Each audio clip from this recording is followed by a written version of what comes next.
जय Hind young India. कैसे हैं आप लोग? I hope you all are very good and fine. और हम लोग आज अपनी क्लास को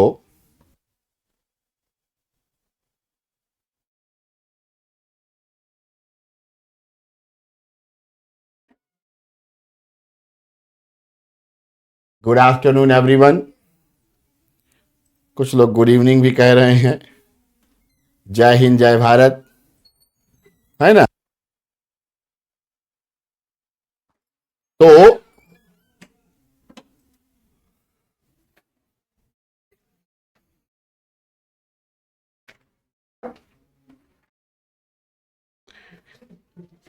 सेटल हो जाए क्लास तो फिर हम लोग आगे बात करें। जय हिंद। मैं कैसा हूं? मैं अच्छा हूं, fine, very fine, I am good.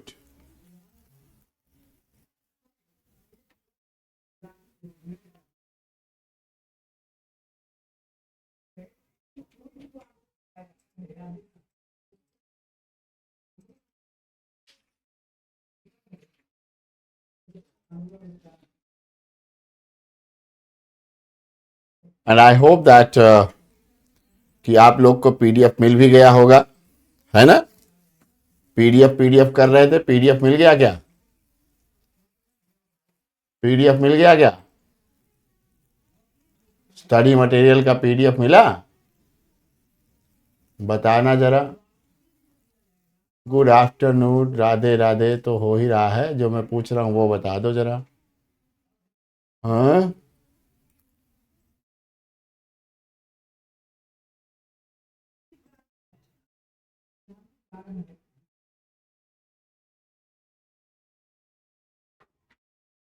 हाँ, नहीं नहीं, आज मिल जाएगा आपको। क्लास के बाद लगता है क्या पीडीएफ मिलता है क्या? Do you get after the class?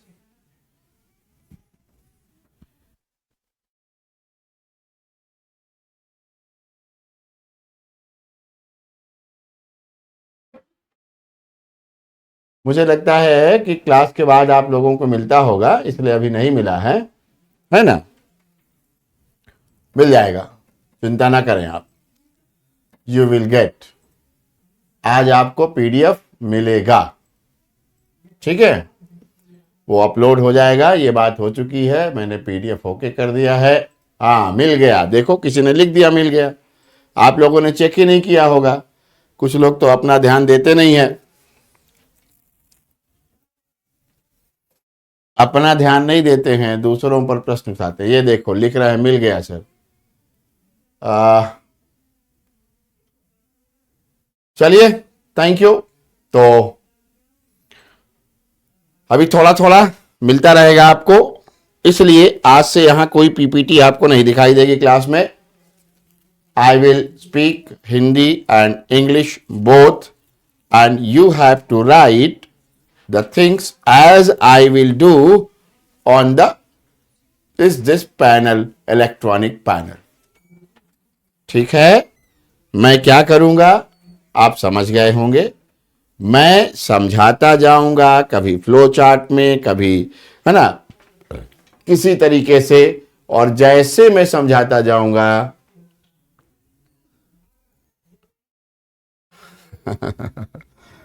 भाई मैंने जो वादा किया था वो तो मुझे पूरा करना ही है ना। पीडीएफ तो मिलेगी, लेकिन अपडेट करने के बाद उसमें अभी भी हो सकता है, अच्छा कुछ जो है वो होगा, क्या नाम है, एरर होगा।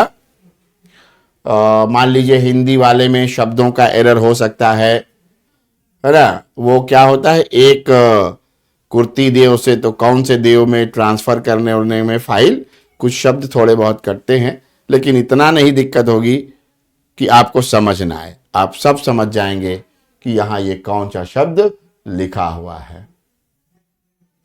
चलिए, तो कल हम लोग बात कर रहे थे इमरजेंस ऑफ द टॉपिक की, इमरजेंस ऑफ द गवर्नेंस की। अब उसी को आपको आगे बढ़ाना है, ठीक है? अभिशासन की उत्पत्ति अथवा उद्भव, एक अवधारणा के रूप में जहां से हुआ है। क्लास में तो नोट्स में बनवा ही रहा हूं, क्या आप लोग थोड़ा भी अपना मस्तिष्क चलाने का प्रयास करते हैं? यदि नहीं चलाने का प्रयास करते हैं तो मुझे थोड़ा अफसोस हो जाएगा। हाँ? इतना मैसेज लिखने के जगह पर जो मैं लिख रहा हूं उसको लिखोगे तो ज्यादा फायदे में रहोगे, है ना? वो लिखो, बेमतलब परेशान हो जाते हो। ठीक, जब मैं जो कर रहा हूं उससे आपका पर्पस सॉल्व नहीं हो तब मुझे बताइए, ठीक है ना? अब हो गया सारा मैसेज, 6 मिनट हो गए मैसेज करते हुए, हो गया। अब मैं उधर देखूंगा नहीं।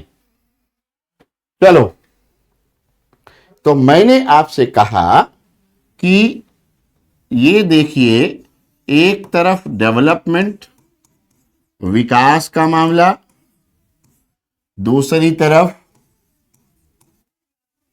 अन्य देशों में मतलब दुनिया के अन्य देशों में, यानी कि यूएसए और यूरोप में जो स्थितियां बनने लगी उसके कारण बहुत चीजें बदली।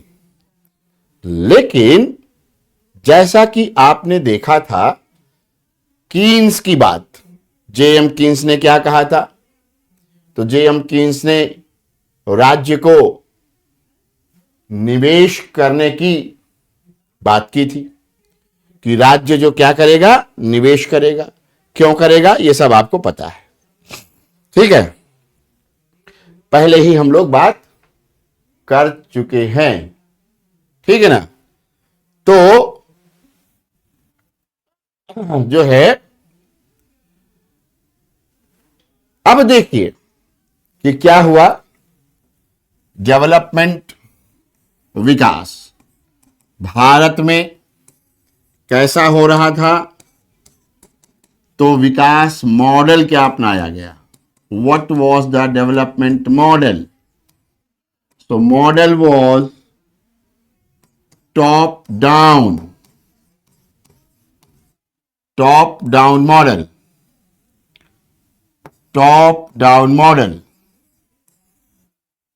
ऊपर से नीचे की ओर विकास।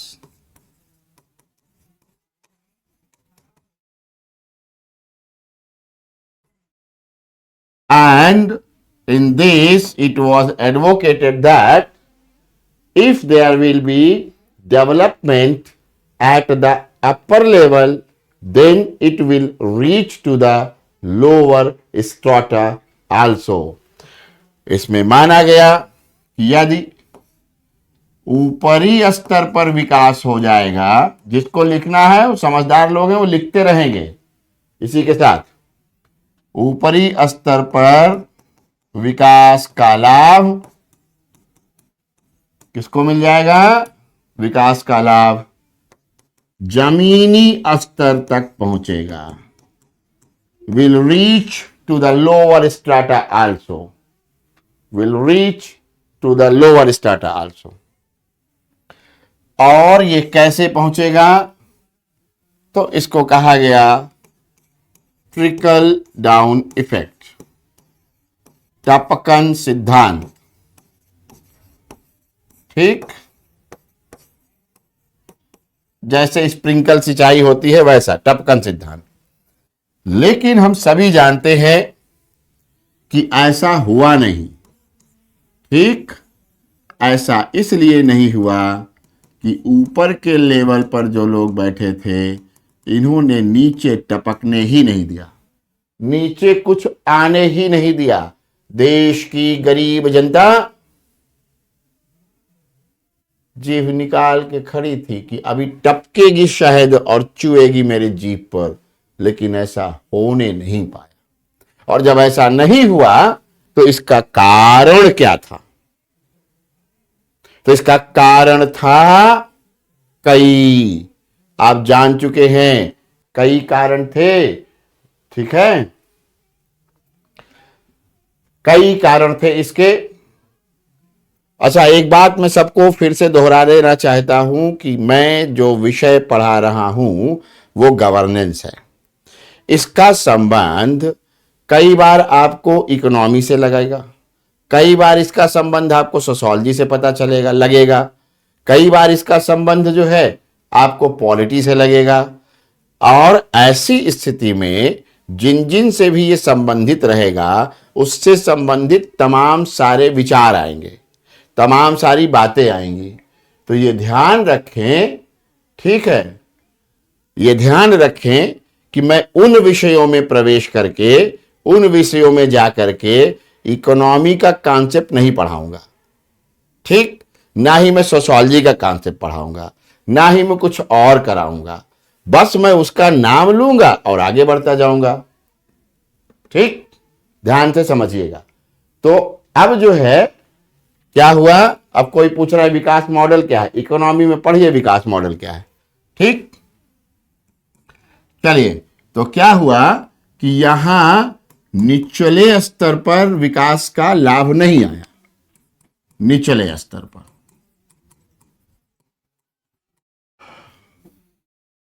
हिंदी वाले हिंदी में लिखें, I will write in English.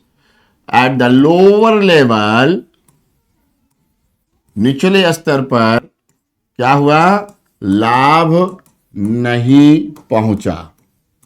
People were deprived, लोग वंचित रह गए, वंचित रह गए।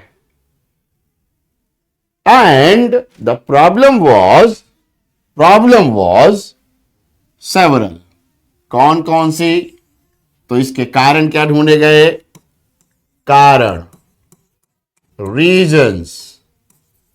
सो रीजंस वर, पहला इनएफिशिएंसी ऑफ एडमिनिस्ट्रेशन, प्रशासन की अकार्य कुशलता। नंबर 2, दूसरा कारण क्या था, तो दूसरा कारण था वाइड स्प्रेड करप्शन।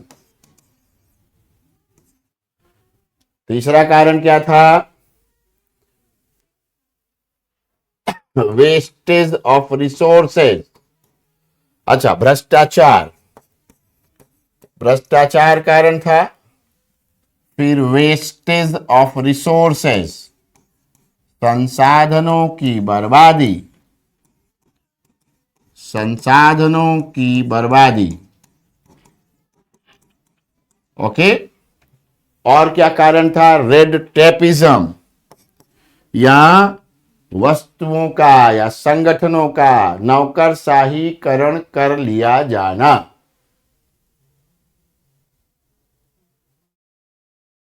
ठीक है, क्या करना, नौकरशाही का, नौकरशाही का। अच्छा, मेरी स्पीड ज्यादा हो तो मैं स्लो कर सकता हूं, टेंशन ना लीजिए आप। वेस्टेज ऑफ रिसोर्सेस, संसाधनों की कमी, ठीक, या सॉरी बर्बादी। उसके बाद क्या हुआ, संसाधनों की बर्बादी,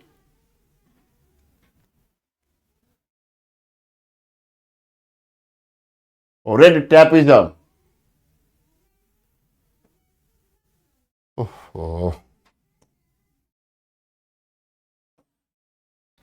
रेड, अरे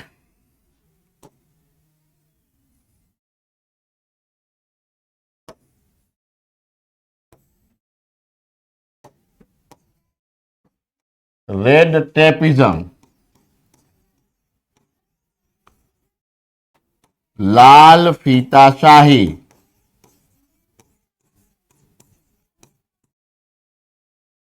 कैसे लिखूंगा मैं इतना मोटा, लाल फीता शाही, ओके, रेड टैपिज्म। अब देखिए ये लाल फीता शाही क्या है, तो लाल फीता शाही का मतलब हुआ कि कार्यों में देरी, delays in work, delays in work, okay. अब इससे क्या, ये क्यों पैदा हो रहा था, कार्यों में देरी क्यों पैदा हो रही थी, तो आगे बढ़ते हैं तो देखते हैं। इसका रीजन ये था कि officials were more emphasizing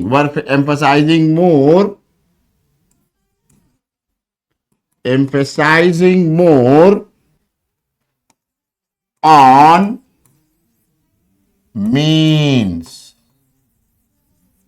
rather the ends।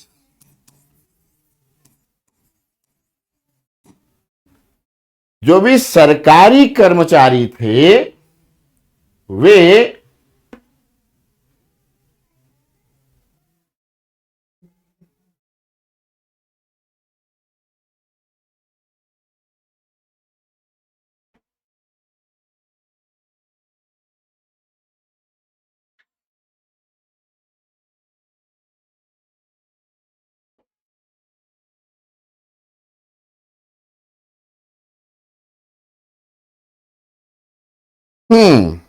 चलिए लिखते रहिए, आप लिखते रहिए। और अगर आप रोज एक नई चीज लेकर के आएंगे कि क्लास को ऐसे पढ़ाइए और क्लास को वैसे पढ़ाइए, तो फिर तो कभी क्लास हो ही नहीं पाएगी, है ना, संभव नहीं है। तो बेहतर यह है कि मैं जैसे पढ़ा रहा हूं वैसे पढ़ें आप, और मैं बेस्ट पढ़ाऊंगा ये आपको पता है। इसको हिंदी वाले भी लिखें कि कर्मचारी या अधिकारी वर्ग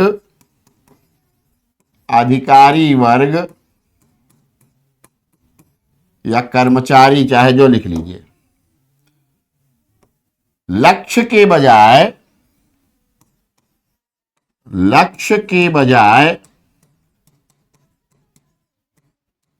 साधन पर अधिक बल दे रहे थे। अब मैं बोल ही तो रहा हूं, ये डिक्टेशन ही तो है जो मैं कर रहा हूं, है ना, डिक्टेशन ही है जो मैं कर रहा हूं, आपको लिख भी दे रहा हूं, लिख लीजिए।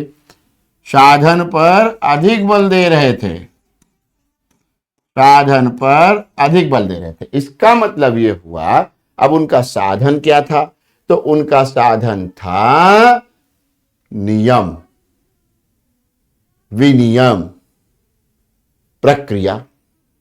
ठीक, इसका मतलब हुआ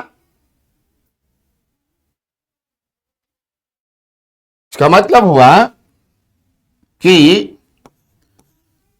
इसका मतलब क्या हुआ, इसका मतलब हुआ कि नियमों को आधार बनाकर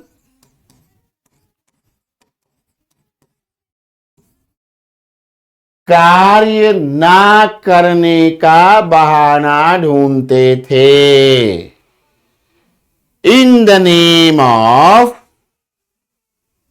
नहीं, गुस्से, पीडीएफ यार, मैंने आपसे कहा कि पीडीएफ वहां अपडेट हो रहा था, मैं गुस्सा करता ही नहीं हूं, मेरे चेहरे पे आपको कभी गुस्सा नहीं दिखेगा, हमेशा एक सपाट सा मेरा फेस रहता है जो आपको कभी दिखेगा नहीं, कभी गुस्सा दिखेगा ही नहीं। हाँ, मुस्कुराता हुआ मैं दिख जाऊंगा, गुस्सा करता हुआ मैं दिखता नहीं हूं।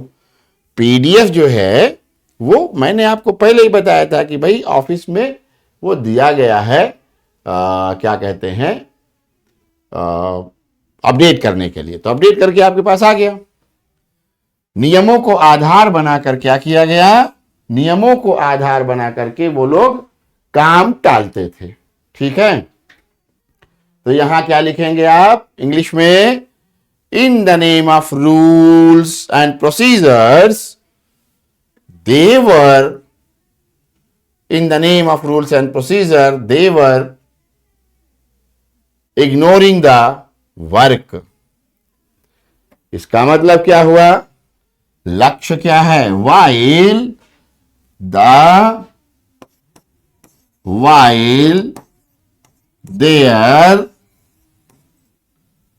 while their duty was and is to serve the people, to serve the people, है ना। जबकि हिंदी वाले लिख लेंगे, जबकि यह उनका कर्तव्य है और था कि वे जनता की सेवा करें, जनता की सेवा करें। लेकिन ये उन्होंने किया नहीं, इसीलिए कहा गया कि उन्होंने क्या किया, नियमों पर यानी कि मीन्स पर, साधनों पर बल दे दिया, लक्ष्य को भूल गए। जन सेवा उनका लक्ष्य है, ये भूल गए। ठीक।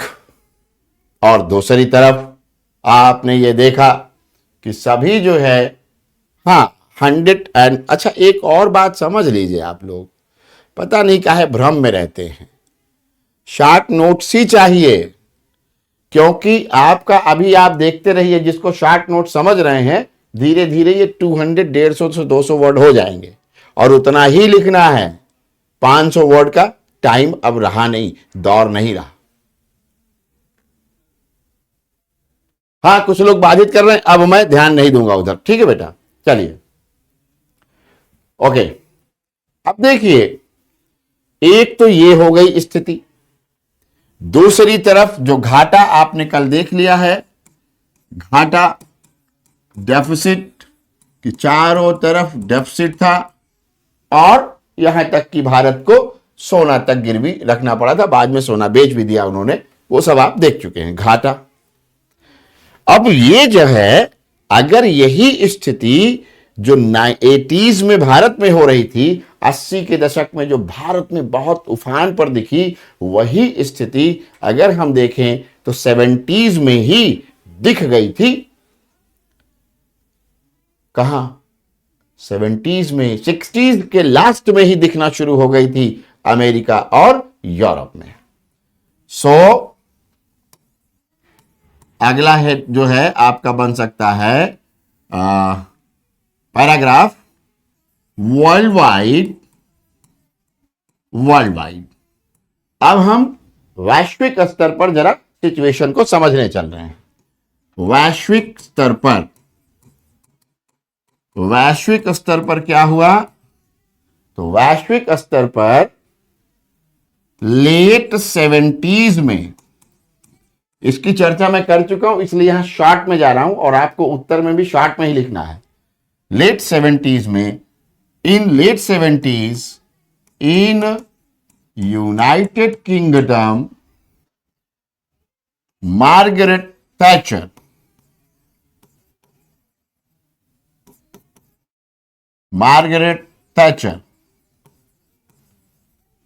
and in USA Ronald Regan,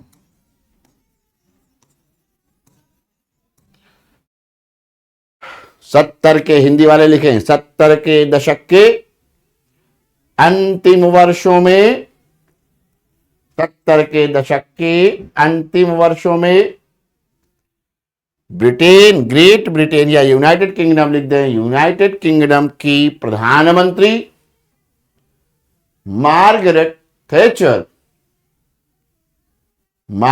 Thatcher और अमेरिका के राष्ट्रपति Ronald Reagan, GON, Ronald Reagan ने अपने नागरिकों को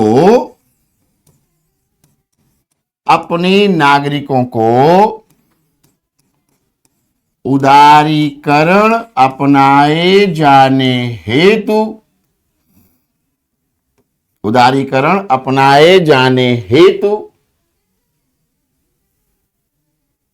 कन्विंस करने लगे, समझा रहे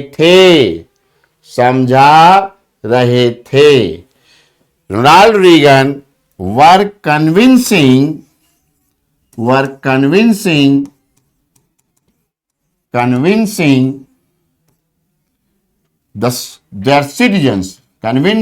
their citizens to adopt liberalization.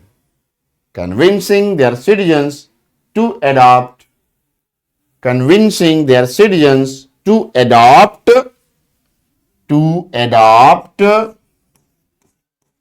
liberalization. Okay, क्यों? मालूम है ऐसा इसलिए ये लोग करने लगे क्योंकि आपको अगर याद हो तो घाटे का, बर्बादी का कारण क्या पता चला था? मिशिगन यूनिवर्सिटी, रोचेस्टर यूनिवर्सिटी सब लोगों ने जब निकाल के दिया था तो कारण था कि जो सरकार काम कर रही है वहां बहुत ज्यादा अकार्यकुशलता है। जहां सरकार काम कर रही है वहां बहुत ज्यादा भ्रष्टाचार है, और यदि कोई निजी क्षेत्र उसी क्षेत्र में काम कर रहा है तो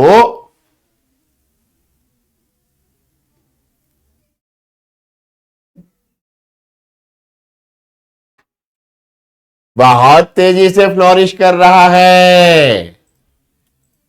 Margaret Thatcher, Margaret Thatcher,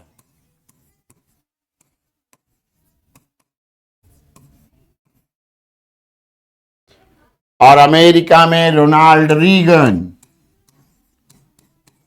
Ronald Reagan.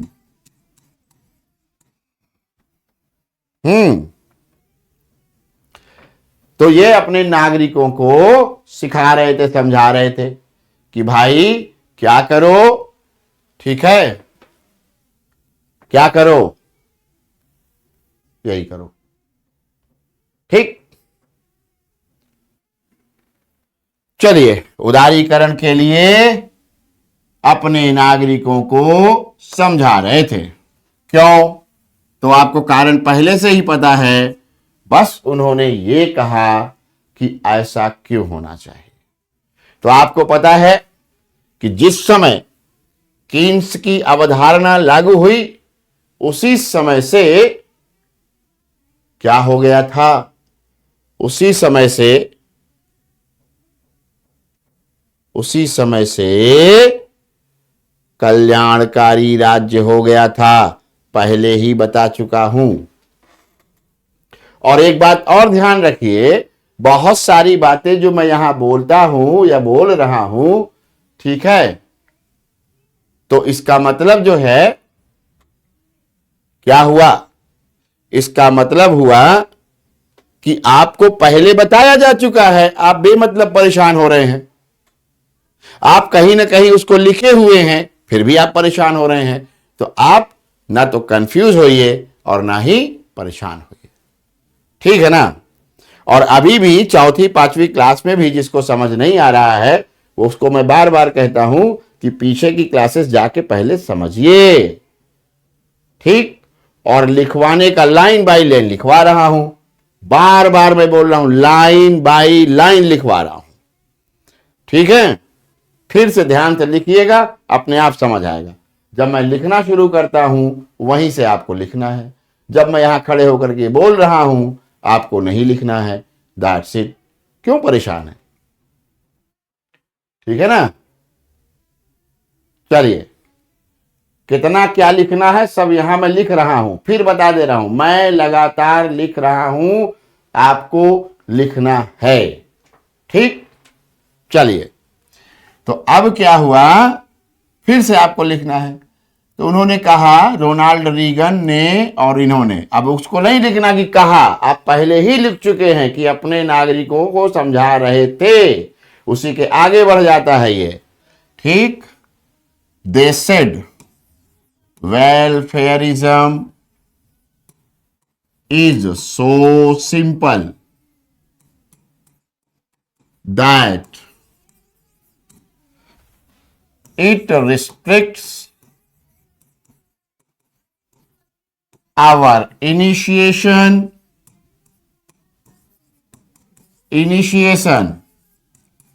and makes us indisciplined, जैसे आज आपको जैसे ही पीडीएफ मिला, कई लोग अनुशासनहीन प्रवृत्ति अपना लिए। अच्छा, पीडीएफ तो मिल ही ली गया है, तो काहे लिखें? अब क्या होगा लिख करके? कोई फायदा नहीं है।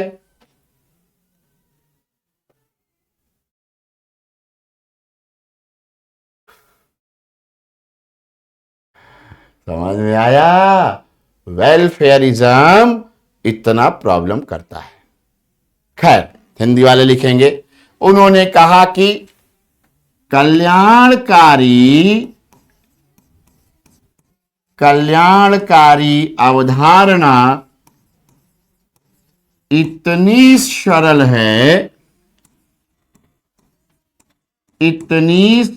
है कि यह हमारे पहलपन को रोकती है और हमें अनुशासनहीन बनाती है। हमें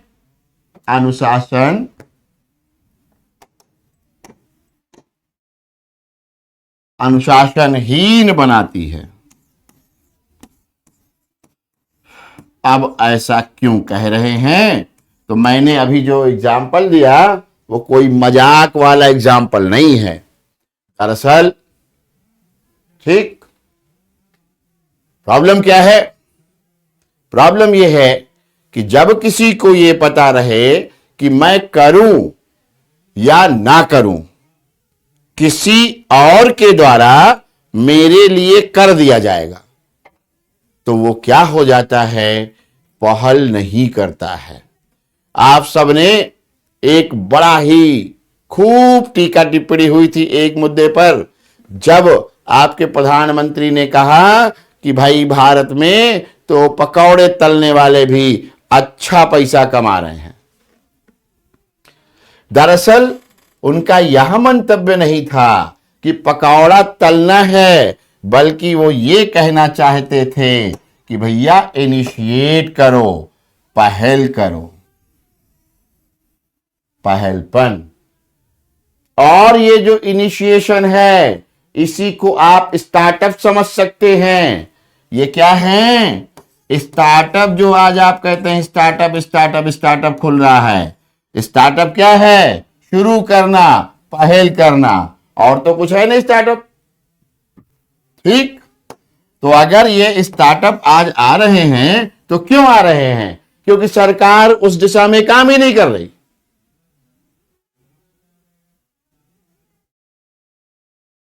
समझ में आया? क्या हो रहा है? अब ये जितने भी सेक्टर में स्टार्टअप आ रहे हैं वहां कर ही नहीं रही है सरकार। तो इसका मतलब यह हुआ कि अब लोग पहल करेंगे।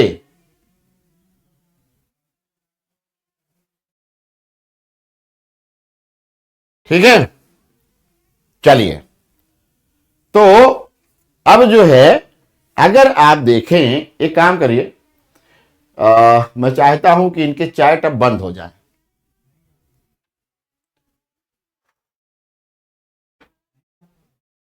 चलिए, तो पहल नहीं कर सकते थे लोग, क्यों? क्योंकि वो वेट कर रहे हैं। मैंने आपसे पहले कहा था कि कल्याणकारी राज्य जब आ गया तो क्या हुआ कि अब लोग पहले अहस्तक्षेपी राज्य में भगवान की तरफ देखते थे, अब सरकार की तरफ देखने लगे कि हे सरकार मुझे पानी दे दो, हे सरकार मुझे बिजली दे दो। अब क्या हुआ? अब सरकार की तरफ देख रहे हैं जब, तो सरकार सब करने लगी, और सरकार करने लगी तो घाटा हुआ, वेस्टेज हुआ, करप्शन बढ़ा, सब कुछ हो गया। तो ऐसी स्थिति में क्या हो गया?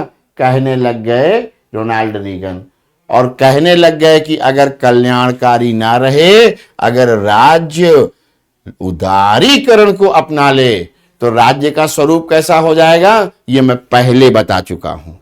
देखिए मेरी क्लास की विशेषता क्या है, आगे की क्लास समझने के लिए आपको कोई प्रॉब्लम ही नहीं होगी अगर आपने पीछे की क्लास पढ़ी है।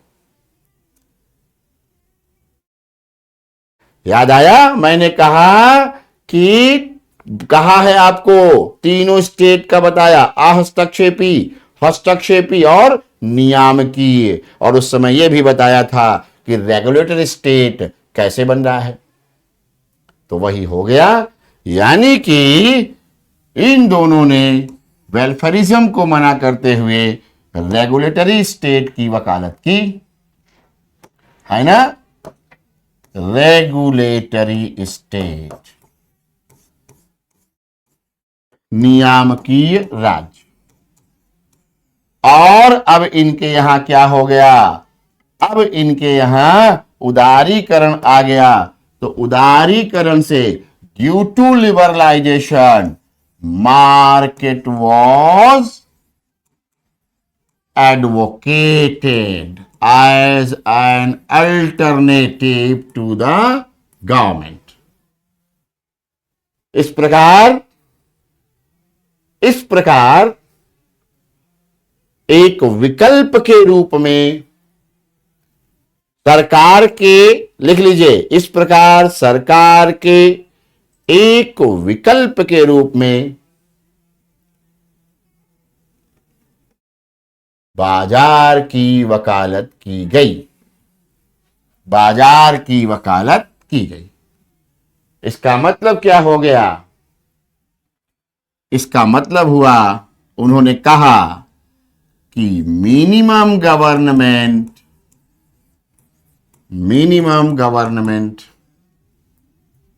And maximum governance, minimum government, maximum governance.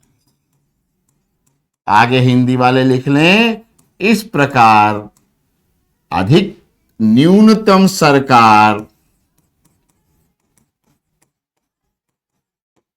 अधिकतम अभिशासन पर बल दिया गया।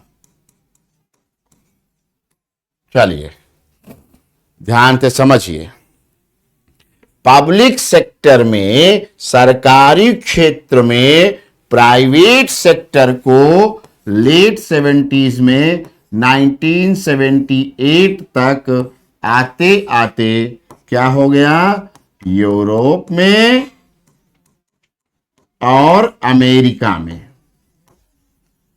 किसकी एंट्री हो गई, private sector entered in public sector, निजी क्षेत्र का प्रवेश कहां हो गया, सरकारी क्षेत्र में, निजी क्षेत्र का प्रवेश सरकारी क्षेत्र में हो गया।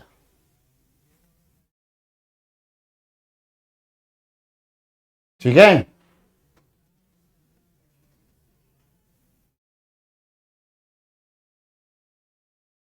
चलिए अब आ जाइए वापस भारत में। अब भारत में जब आप आए तो 90 के दशक में क्या हो गया, 90s में जो स्थिति थी, उस स्थिति के कारण जब आपको सोना गिरवी रखना पड़ा था, तो उस स्थिति के कारण क्या किया गया, उस स्थिति के कारण विश्व बैंक ने जो गुड गवर्नेंस की अवधारणा दी थी, उन सभी शर्तों को माना गया।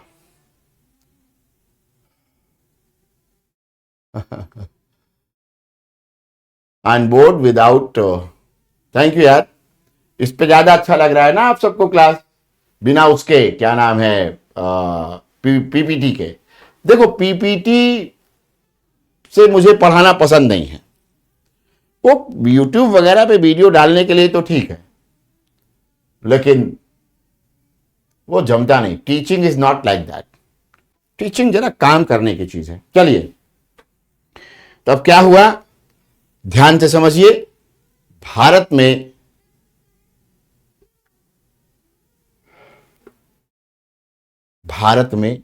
90 के दशक में क्या हो गया, भारत में 90 के दशक में अब जो है विश्व बैंक की शर्तें मानी गई। यानी कि जब 1991 लिबरलाइजेशन वॉज एडॉप्टेड,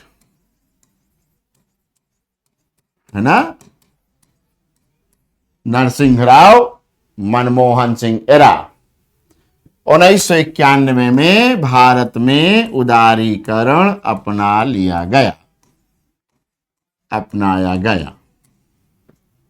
ठीक, लेकिन यहां मसला यह है कि केवल उदारीकरण ही नहीं अपनाया गया, बल्कि कहा यह जाएगा कि आप ध्यान से समझेंगे, कहा यह जाएगा कि गुड गवर्नेंस की शर्तें अपनाई गई, क्योंकि यहां हम लोग कर रहे हैं गवर्नेंस का बात। ठीक है, चलिए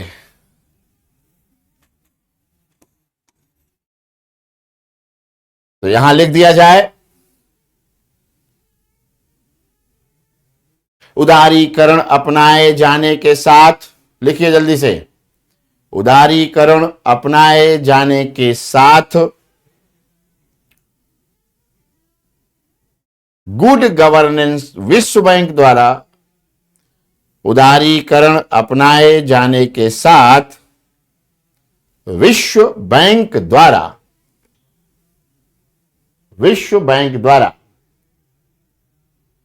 दी गई सुशासन की शर्तें भी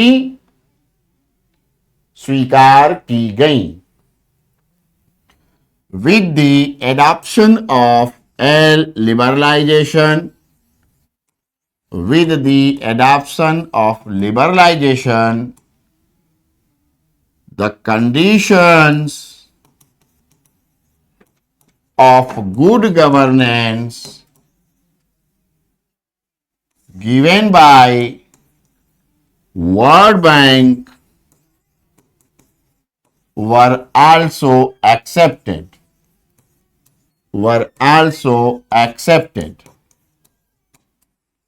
ठीक, और जैसे ही गुड गवर्नेंस की शर्तें एक्सेप्ट की गई, तो उसका मतलब क्या हुआ, आप जानते हैं कि अब आपको सीधे पहुंच बनती है। कहां, अब आपकी सीधे पहुंच बनती है important aspects of good governance. शर्तें भी अपनाई गई।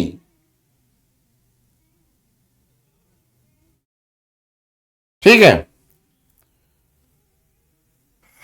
मैं देख रहा हूं कि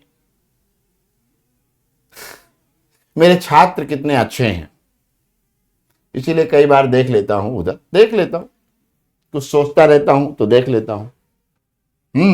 चलिए अब जाइए सीधे आप अपने मुद्दे पर।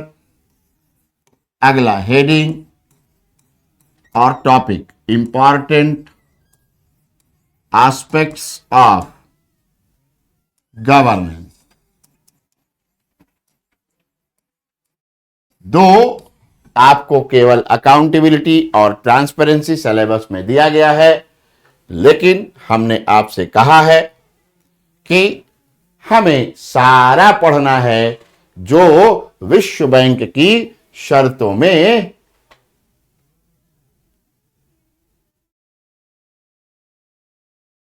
Sir not fair, sir notes miss हो रहे हैं, प्लीज कुछ करिए। मैं कर ही तो रहा हूं, आके लिख तो सकता नहीं आपका।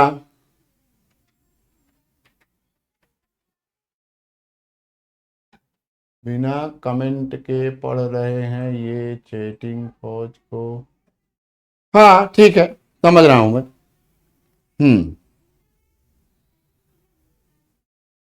पीपीटी से तो नहीं ही पढ़ाएंगे हम, क्योंकि एक बार हिंदी पीपीटी पढ़ेंगे, एक बार अंग्रेजी पीपीटी पढ़ेंगे, फिर समझाने के लिए मेरे पास कुछ बचेगा नहीं। I will not have anything to make you explain. तो अगर पीपीटी रीडर चाहिए होगा तो फिर आपको तकलीफ हो जाएगी।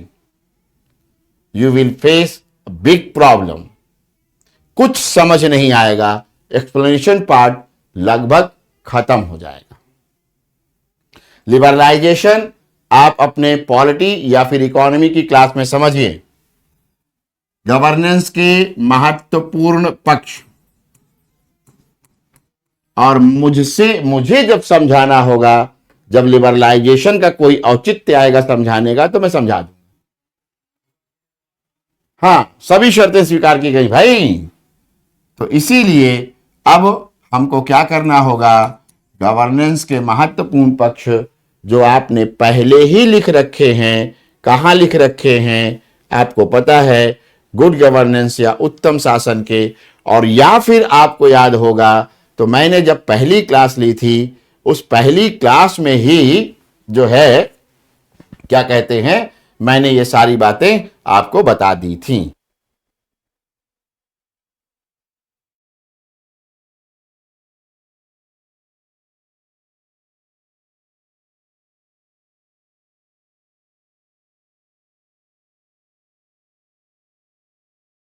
हाँ, वही याद आया सबको, वेरी गुड। ठीक है, तो इसका मतलब यह हुआ, सबसे पहले आपको पढ़ना होगा रूल ऑफ लॉ, विधि का शासन। और जो भी समझदार लोग होंगे वो अब शांति से इसको समझने की कोशिश करेंगे। ठीक है,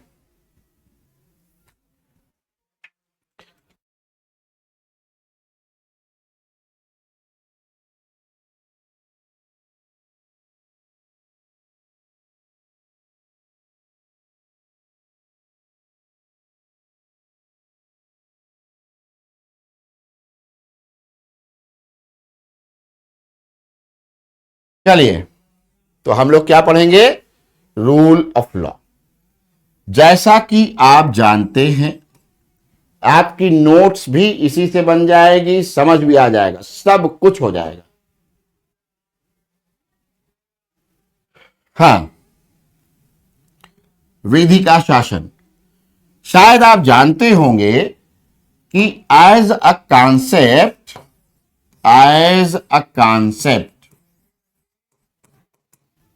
एक अवधारणा के रूप में सर्वप्रथम, लिखते भी जाइए, सर्वप्रथम justice Edward Coke, justice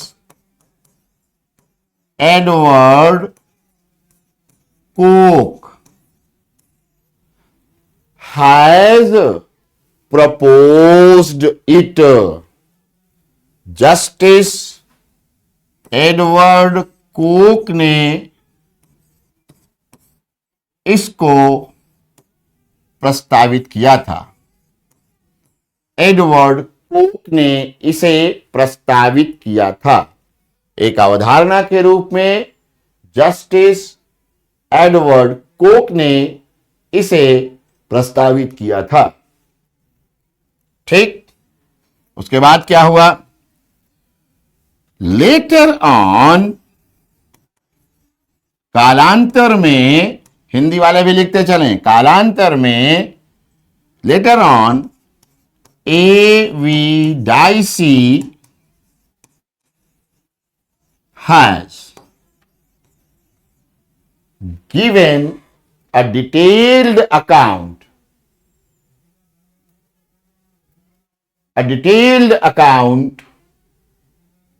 of this concept।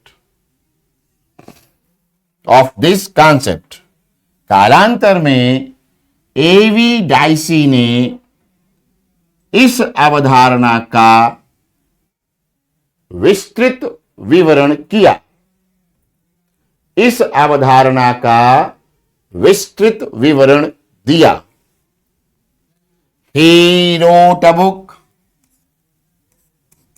उन्होंने he wrote a book an introduction to the laws of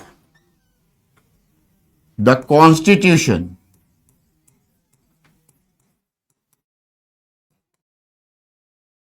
उन्होंने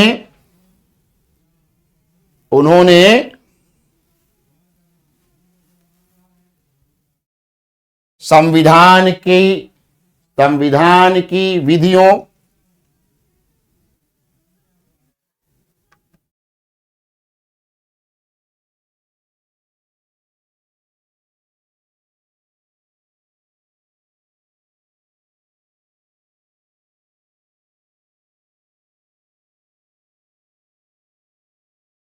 हाँ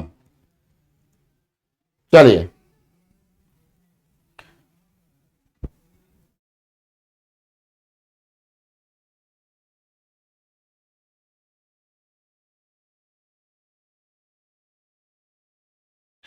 उन्होंने संविधान की विधियों की प्रस्तावना नामक पुस्तक लिखी जिसमें उन्होंने निम्नलिखित जिसमें उन्होंने विधि का शासन के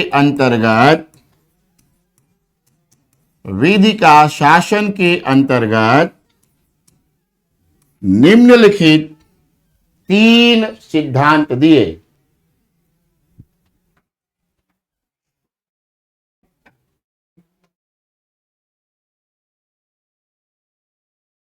विधि का शासन के अंतर्गत निम्नलिखित 3 सिद्धांत दिए।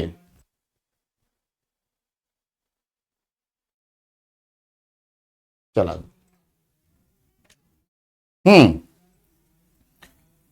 in which he has given following 3 principles. Number one, absence of arbitrary use of power.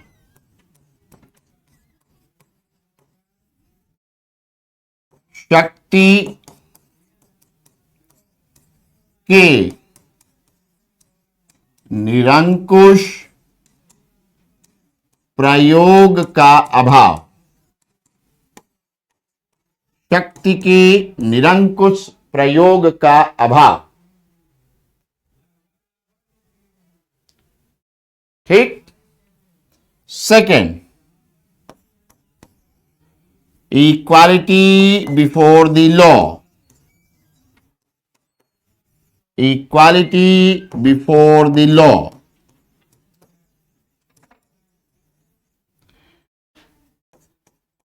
विधि के समक्ष समता।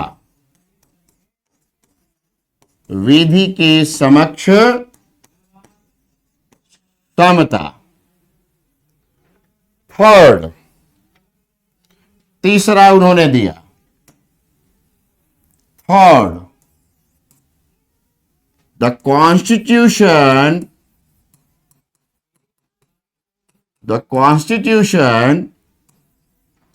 is the result of the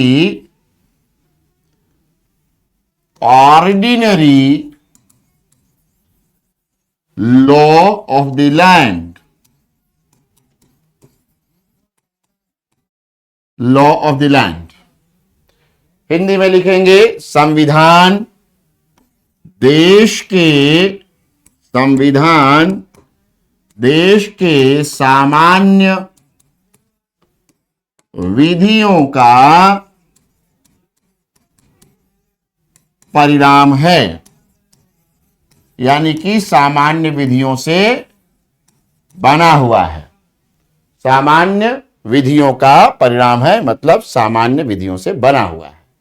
अब इन तीनों प्रिंसिपल्स का एक एक करके पहले तो आपको मतलब समझाना है, लेकिन ये सब काम मैं बाद में करूंगा। पहले आप क्या करिए, आप ये समझिए कि अब जो मैं आपको करवाने जा रहा हूं, that will not be the part of your answer. वो विधि का शासन के लिए आपके उत्तर का भाग नहीं होगा, लेकिन वो जानना आपके लिए बहुत जरूरी है। तो इन तीनों सिद्धांतों को हम बाद में समझेंगे, एक्सप्लेन करेंगे। पहले आप अपने कॉपी में एक किनारे जरा विधि का शासन समझिए। तो रूल ऑफ लॉ, इसको शॉर्ट में लिखते हैं ROL, विधि का शासन। और जरा ध्यान दीजिए, शासन जो है, कहां ये कॉन्सेप्ट आ रहा है? तो ये कॉन्सेप्ट आया है यूनाइटेड किंगडम में। और यूके क्या है? एक मोनार्कियल स्टेट है, राजतंत्रीय व्यवस्था है। वो गणतंत्र नहीं है, राजतंत्र है। और पहले जिस समय ये आ रहा है, ये अवधारणा रूल ऑफ लॉ की, जिस समय डाइसी इस पर अपनी पुस्तक लिख रहे हैं, the book he has written, during that period also the king was enjoying और the queen was enjoying more powers, real powers. आज की डेट में तो आपको पता है कि भले ही वो राजतंत्र तो है, लेकिन वहां का राजा या रानी केवल नाम मात्र का है, only a nominal head, not the real head. Real powers are vested in the council of ministers. वास्तविक शक्तियां उस देश की मंत्री परिषद में निहित हैं, ये सब आप जानते हैं। लेकिन अब जरा इसी को समझ लीजिए। तो जब ये आया तो उस समय किंग वॉज एवरीथिंग। किंग दरअसल राजा जो कह देता वही कानून होता, या रानी जो कह देती वही कानून होता। और कहीं भी आप जाएंगे, किंगशिप में तो यही रहता है, राजतंत्र में तो यही रहेगा, जो राजा बोल दिया वही सब कुछ है, वही कानून है, वही लागू होगा, वही सब कुछ होगा। अर्थात ध्यान से समझना, अर्थात अब यहां कोई राजा है, और राजा क्या है? एक व्यक्ति है, व्यक्ति, पर्सन, या आप इसे इंडिविजुअल भी कहते हैं, individual.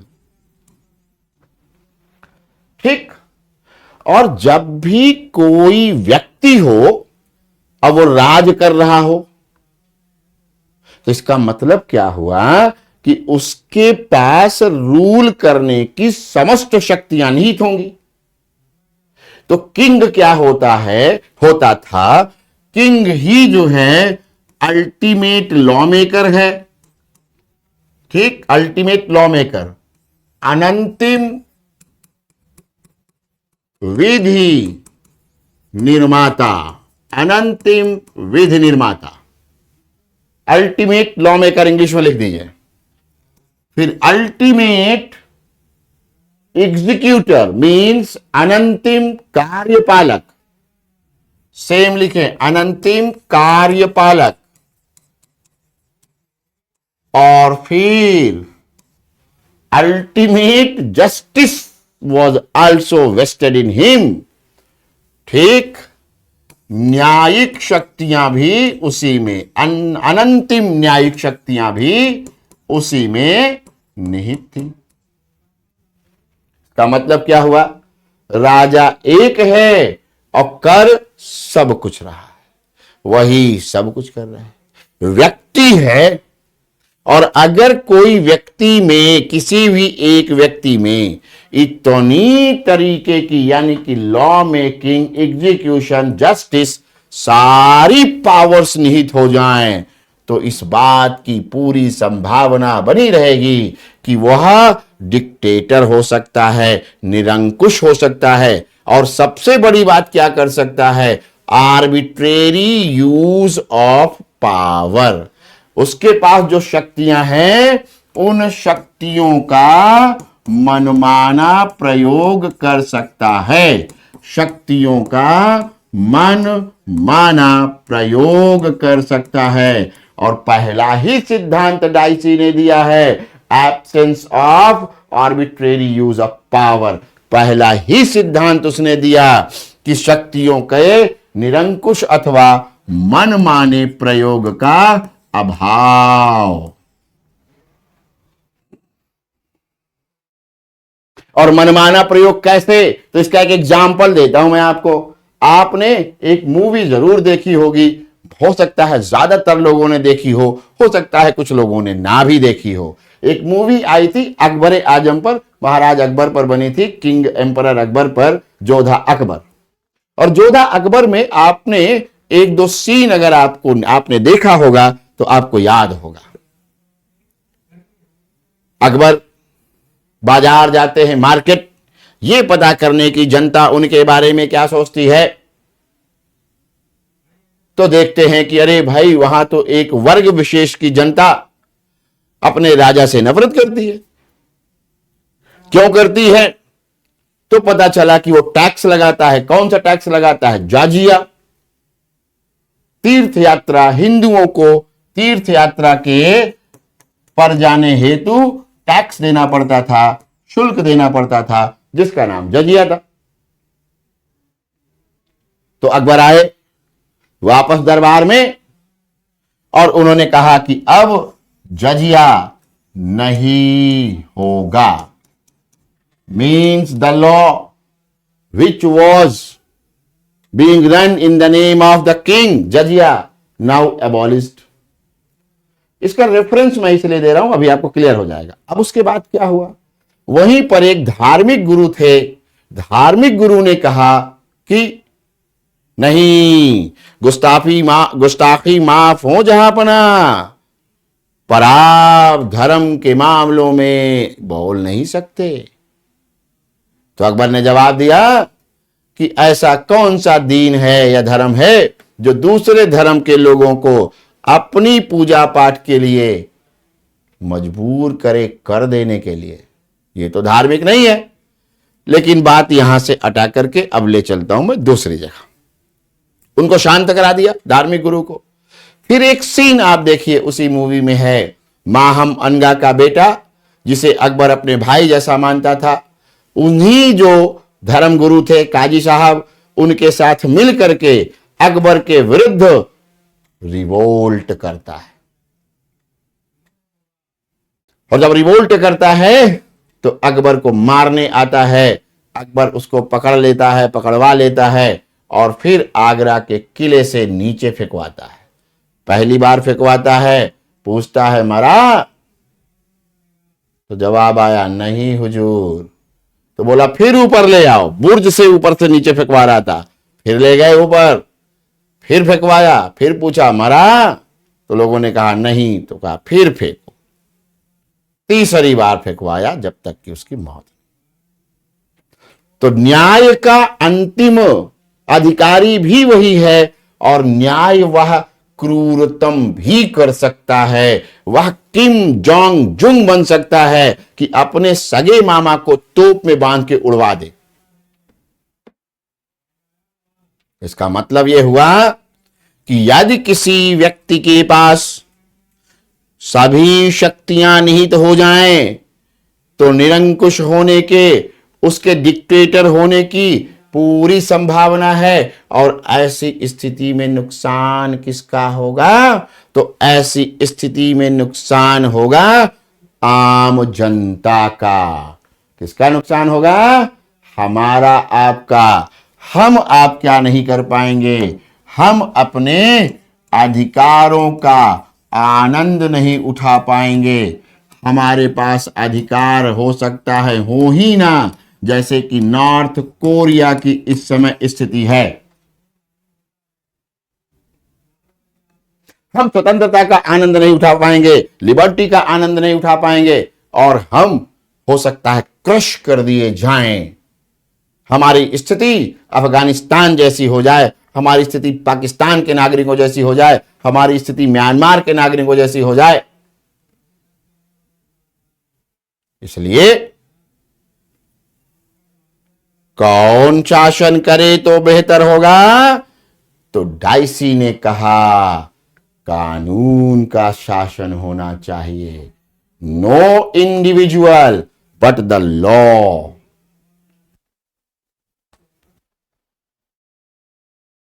No individual but the law should rule, that is rule of law. अब समझ में आया? और इसके बाद जरा आप देखिए इसके बाद क्या हुआ।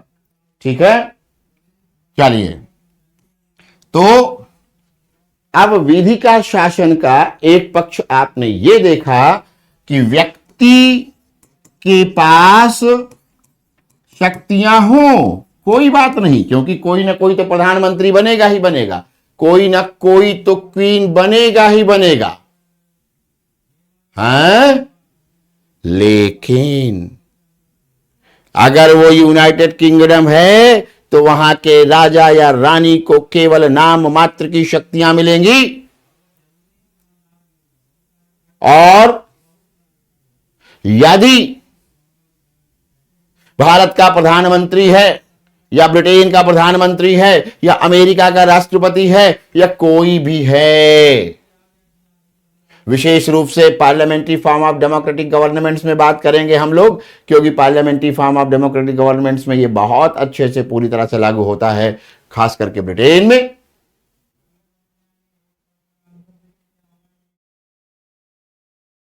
तो कहने का मतलब यह हुआ कि शक्तियां व्यक्ति के पास नहीं होंगी, बल्कि उस राजा के ऊपर कौन? तो कानून। Who is at the apex level? The law. अब यहां कौन बैठ गया? विधियां बैठ गई, लॉज हैं, विधि है, और अगर वहां राजा भी है तो किंग जो है अब राजा भी क्या हो गया? विधियों के नीचे है, विधियों के ऊपर नहीं है। ठीक, क्लियर है? समझ गए? अब आइए दूसरी तरफ। आपने क्या पुस्तकों में यह पढ़ा है कि भैया ब्रिटेन में क्राउन होता है? क्राउन पढ़ा होगा आपने, हैं? पढ़ा कि नहीं? जल्दी बताइए, यस नो, जल्दी बताइए। वेरी गुड, हाँ पढ़ा है, वेरी गुड। तो ये जो किंग की जगह क्राउन कर दिया गया या क्वीन की जगह क्राउन कर दिया गया, कभी सोचा कि क्राउन क्या है? क्राउन का मतलब होता है गद्दी। तो इसका मतलब यह हुआ मित्रों कि अब वहां क्वीन या किंग या एम्परर हटा करके क्राउन इसीलिए कर दिया गया कि अब राजा भी प्रतीकात्मक है, तो इसलिए प्रतीक रखा गया है, क्राउन रखा गया है। इसका मतलब क्या हुआ? इसका मतलब हुआ कि इसने एक बहुत बड़ा परिवर्तन किया। इससे क्या हुआ कि अब देखिए, तो डाइसी की ये जो अवधारणा है विधि का शासन की, तो रूल ऑफ लॉ ने क्या किया? विधि का शासन का प्रभाव क्या हुआ? ब्रिटेन में मैं बात कर रहा हूं, मैंने पहले कह दिया था समझाने की बात हो रही है, समझिए, आंसर का पार्ट नहीं होगा ये, ठीक है? ठीक, चलिए, तो विधि का शासन का प्रभाव यूके पर क्या पड़ गया? इंपैक्ट। इसने क्या किया? It has changed the concept of the governance or the rule, ठीक है? It has changed the concept. इसने concept of lex to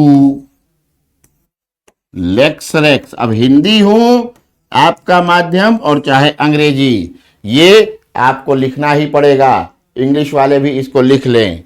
racks माने होता है किंग, सिंगिंग किंग नहीं, सिंग इज किंग नहीं, किंग इज लॉ।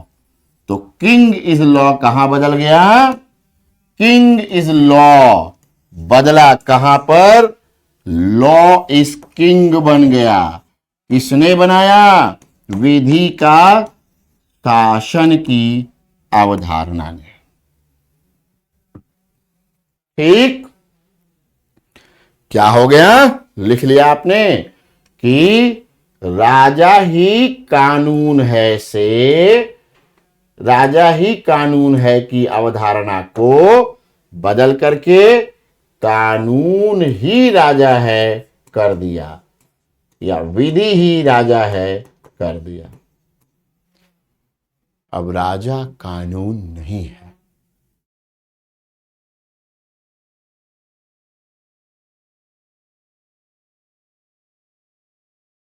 समझ में आया?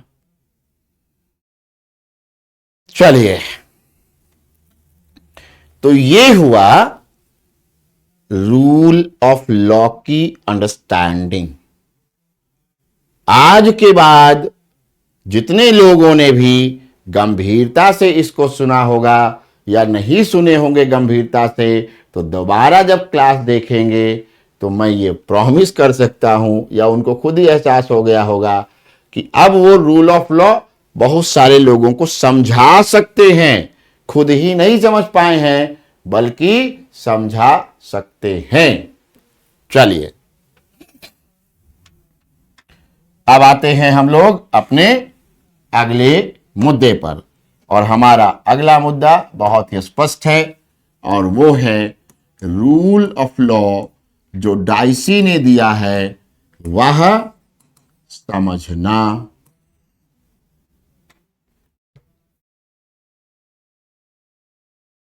और इसका पहला सिद्धांत समझना। पहला सिद्धांत,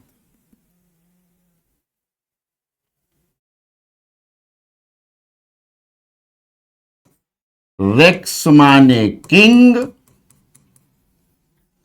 और लेक्स माने लॉ। रेक्स माने राजा और लेक्स माने विधि।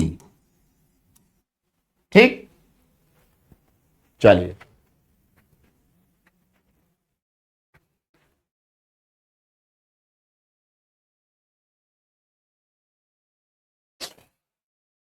अब देखिए पहला सिद्धांत हम लोगों को देखना है। First principle, absence of arbitrary use of power. शक्ति के निरंकुश प्रयोग का अभाव। निरंकुश प्रयोग का अभाव। अब भाई सरकार के पास सत्ता है, पावर है, शक्ति है, इसको सत्ता भी कह सकते हो, शक्ति भी कह सकते हो, तो उसका मनमाना प्रयोग कर सकता है सरकार में बैठा हुआ लोग, लेकिन ऐसा होने नहीं पाएगा। और कैसा नहीं होने पाएगा, इसका एक एग्जाम्पल पहले देता हूं। देश में, इस देश के भीतर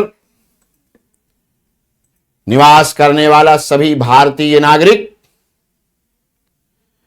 जब मुंबई पर अटैक किया आतंकियों ने, तो उस दुर्घटना को अंजाम देने वाला एक आतंकी पकड़ा गया जिसका नाम कसाब था, है ना? तो कसाब को क्या किया गया?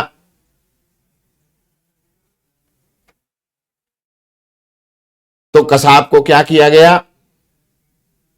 पकड़ा गया और हम लोग चाह रहे थे कि इसको जल्द से जल्द सजाए मौत दी जाए, फांसी दी जाए।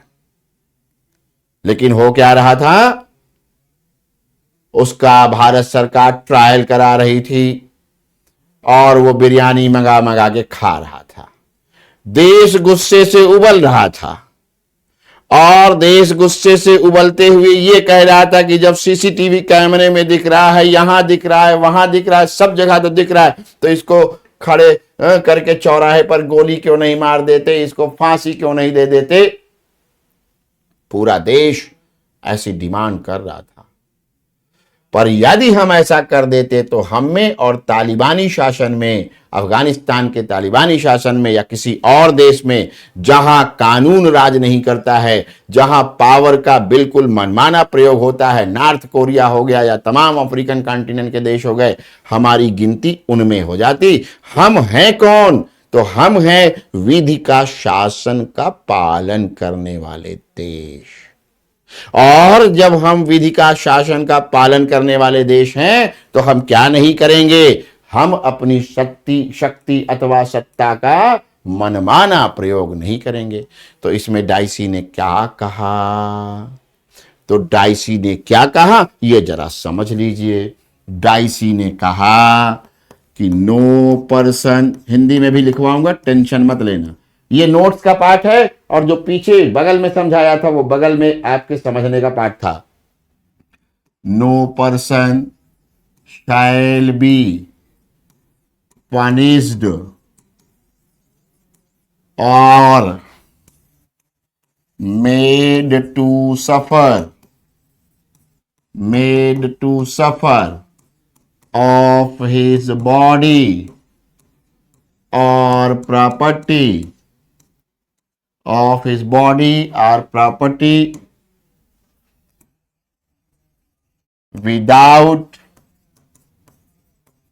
without the violation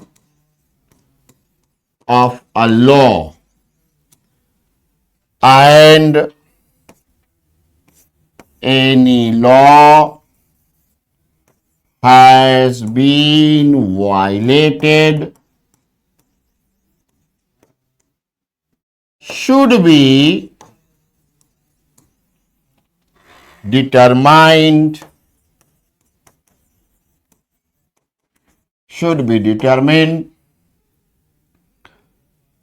by an ordinary court of law in an ordinary manner।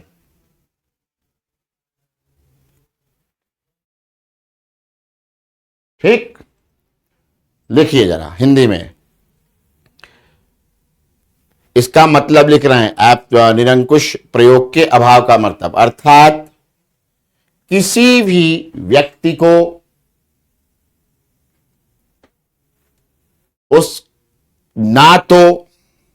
किसी भी व्यक्ति को बिना कानून का उल्लंघन किए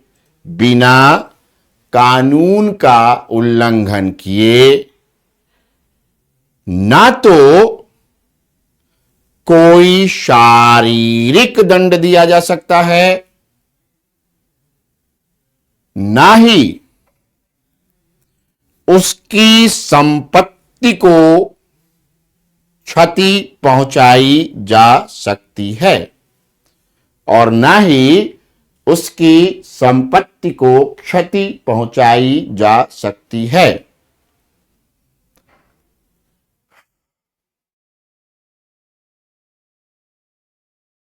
किसी व्यक्ति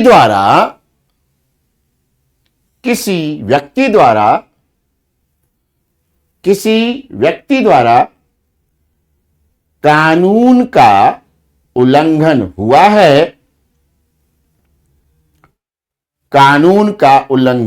है या नहीं, इसका निर्धारण सामान्य न्यायालय द्वारा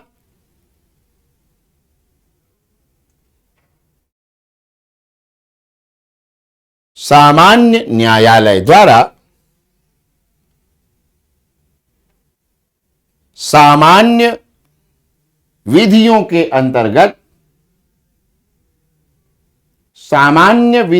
अंतर्गत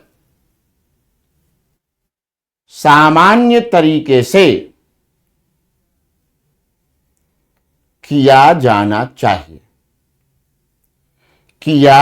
चाहिए। आप में से किसी ने प्रिंसिपल ऑफ नेचुरल जस्टिस पढ़ा है? नैसर्गिक न्याय का सिद्धांत। जवाब दीजिए, मैं देख रहा हूं चैट। किसी ने पढ़ा है नैसर्गिक न्याय का सिद्धांत?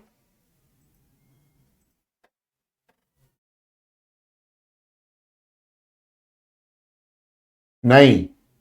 अच्छा, किसी ने तो पढ़ा है नैसर्गिक न्याय। No yes, no yes. नैसर्गिक न्याय का एक पहला सिद्धांत है, no one shall be punished unheard. किसी को भी बिना सुनवाई के दंडित नहीं किया जा सकता। तो नैसर्गिक न्याय के उस सिद्धांत का देखोगे तो यहां पर रूट मिलता है कि भाई उसको सुनवाई, जब न्यायालय जाएगा तभी ना सुनवाई का मौका मिलेगा। और दूसरा सिद्धांत है, नो वन कैन बी ए जज इन हिज ओन केस।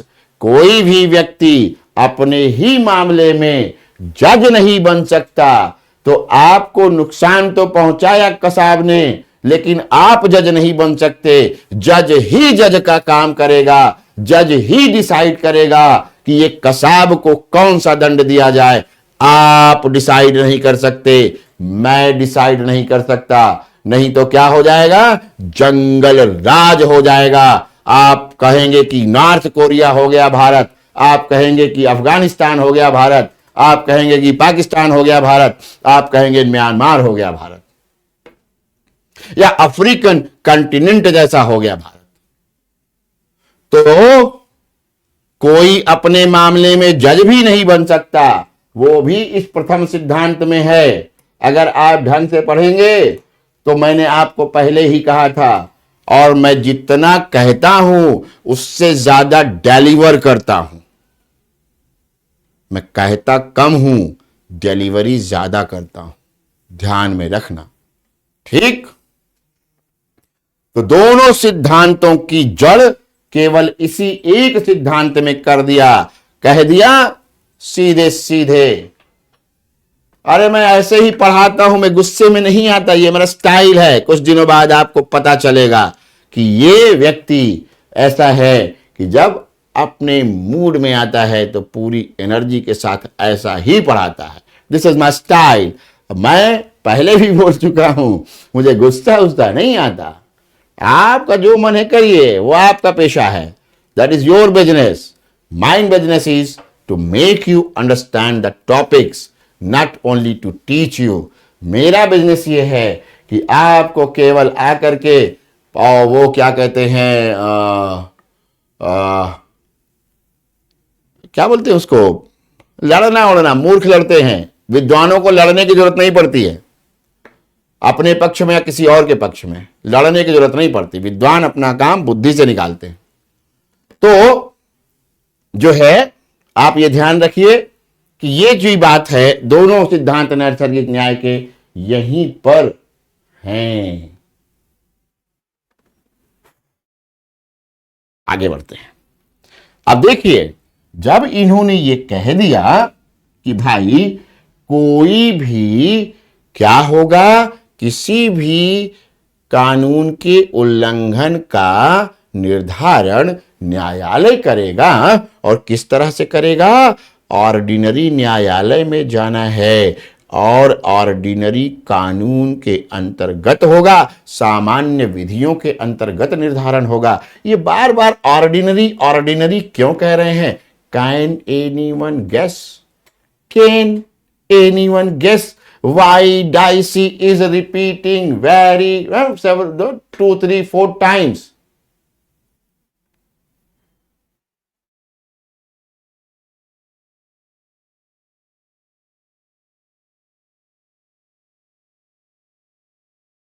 पता नहीं कौन है ये, बड़ा मूर्खतापूर्ण लिख दिया कि मेरे सामने AK-47। मैं बड़ा ही नॉन वायलेंट काइंड ऑफ हूं, मेरा नेचर अग्रेसिव पढ़ाने का है, मैं अग्रेसिव नहीं हूं। चलिए, मैंने जो पूछा उसका जवाब दीजिए, फर्जी बात मत बताइए, बताइए जरा, मैंने जो पूछा उसका जवाब दीजिए। ये डाइसी बार बार ऐसा क्यों कह रहा है? और मैंने बता दिया है और आज ही क्लास में बताया है कि डाइसी का जो सिद्धांत है वो क्या है, और पहले भी मैं बता चुका हूं।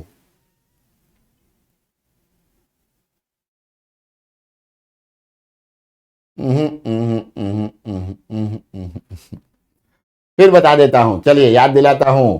आप में से बहुत से लोग अगर अपने पास पानी रखे होंगे तो उनका मन करेगा कि वो पानी जो है चुल्लू में ले ले, और आगे मैं बोलता नहीं हूं। मन करेगा जैसे ही मैं बताऊंगा। बहुत से लोग जो गंभीरता से क्लास कर रहे हैं पिछले 4-5 दिनों से, उनका मन करेगा कि बस अब पानी चुल्लू में ले लें। आगे क्या करना होता है चुल्लू में पानी लेके, मैं नहीं बोलता हूं, मैं नहीं बोल रहा हूं, बस ये बताने जा रहा हूं, जरा समझिए।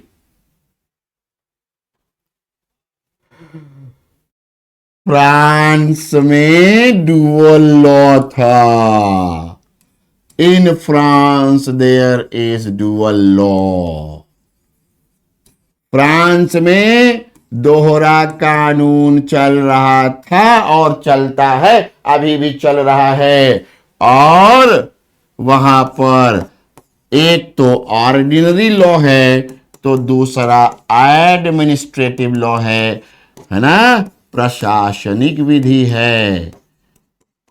अब जरा देखो, ईमानदारी से बता देना कि कितने लोगों का मन कर रहा है कि पानी चुल्लू भर ले ही लें। हैं?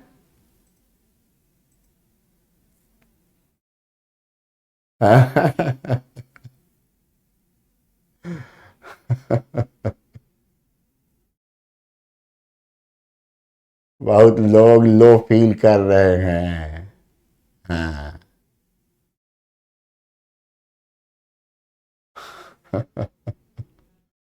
चलिए, समझ गए कि यहां पर डाइसी साफ साफ कह रहे हैं, साफ साफ मिस्टेक हो गया सर। हाँ, तो हो ही जाएगा, ध्यान नहीं दीजिएगा पीछे वाला बात तो मिस्टेक तो हो ही जाएगी ना। तो क्या हुआ कि इसका मतलब यह है, मैंने आपसे पीछे की क्लास में कहा था कि डाइसी जो है वो बेसिकली इस दोहरे कानून के विरुद्ध थे। तो केवल ये भाषण दे देने से काम नहीं होगा कि फ्रांस में पाए जाने वाले दोहरे कानून के विरुद्ध थे डाइसी, आपको प्रमाणित करना पड़ेगा। और प्रमाणित कहां से हुआ? यहीं से हो गया, पहले ही सिद्धांत से प्रमाणित हो गया, from the very first principle. और वो प्रिंसिपल क्या है? Absence of arbitrary use of power. अब कल की क्लास में आपको मालूम है क्या क्या पढ़ने को मिलेगा? बाकी के जो 2 सिद्धांत है वो तो पढ़ने को मिलेंगे ही मिलेंगे। इसका भारत के संविधान में एप्लीकेशन पार्ट भी आपको पढ़ाऊंगा। एप्लीकेशन, थ्योरेटिकल नहीं, संविधान के साथ इसका एप्लीकेशन पार्ट, प्रयोजनीय पार्ट, ठीक, जो प्रयुक्त होता है। तो उसी के साथ हम लोग पढ़ेंगे comparison of Dicey's rule of law and दूसरा क्या है? फ्रेंच ड्यूअल लॉ, ये पढ़ेंगे। और फिर तीसरी बात पढ़ेंगे rule of law versus law of rule. धन्यवाद, थैंक यू,